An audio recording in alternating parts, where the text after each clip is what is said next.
Good day, class 6. Today I am going to start chapter 4 in your English reader, that is Old Sultan.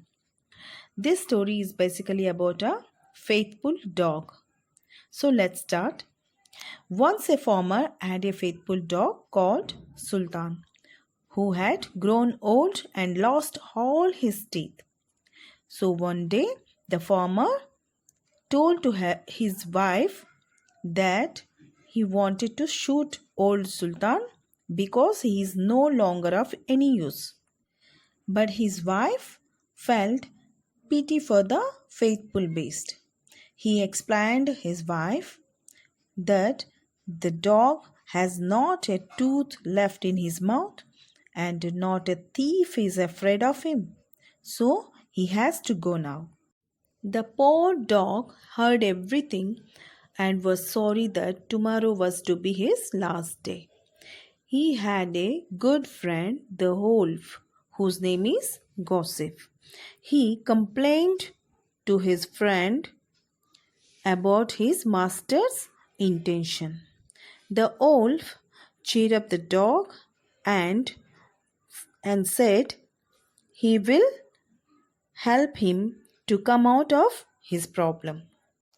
Then the wolf thought a plan and explained the dog that, as usual, early morning when your master, along with his wife, being busy with their work, they will lay their child under the hedge in the shade.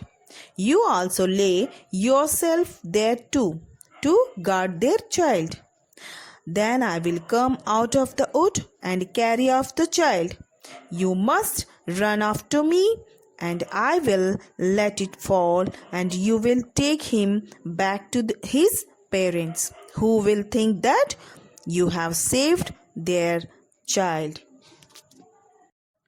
And next morning, everything was happened according to the plan. The father was full of joy when he saw old Sultan brought his child back to him. He said to the dog that the dog could live with him forever. And he also told to his wife to bring some bread soup for the dog, that he will not have to bite. After some time, the wolf visited the dog and was pleased that everything has succeeded so well. And he asked the dog that if he give him a chance, he want to take his master's fat sheep. But the dog cannot agree to that. The wolf, at any cost, did not want to lose this chance. So he was ready to what he wanted to do. But the dog already informed his master about his friend's planning. So his master punished the wolf with his flail. The wolf had to make himself scarce, but he cried out to the dog and said, "You shall pay for this."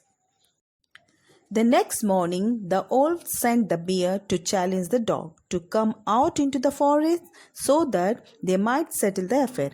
Old Sultan could not find anybody to stand by him, but a cat with only 3 legs supported him as they went out together. It's very difficult to the poor cat to walk with its 3 legs. So it stretched out her tail into the air with pain. The wolf and his friend were already at the appointed place, but when they saw their enemy coming, they thought that he was bringing a saber with him. When they saw the tail of the poor cat, they could only think every time that it was picking up a stone to throw at them. So they were both afraid. The wild bear crept into the underwood and wolf jumped up a tree. The dog and the cat, when they came up, wondered that there was no one to be seen. The wild bear could not able to hide himself altogether. One of his ears was sticking out. The cat, who thought it was a mouse moving there, jumped upon it and bit hard. The bear made a fearful noise and ran away, crying out, "The guilty one is up in the tree." The dog and the cat looked up and saw the wolf. The wolf shamed of himself, and at last they made friends with the dog. So they were friends together again. So this is the story, and it's your responsibility to know the meaning of each and every sentence in this story. So underline the words which are new for you, if any, then get the meanings of those words and learn them properly. And I am giving question answers also, so write it down in your copies with good handwriting. Okay, bye.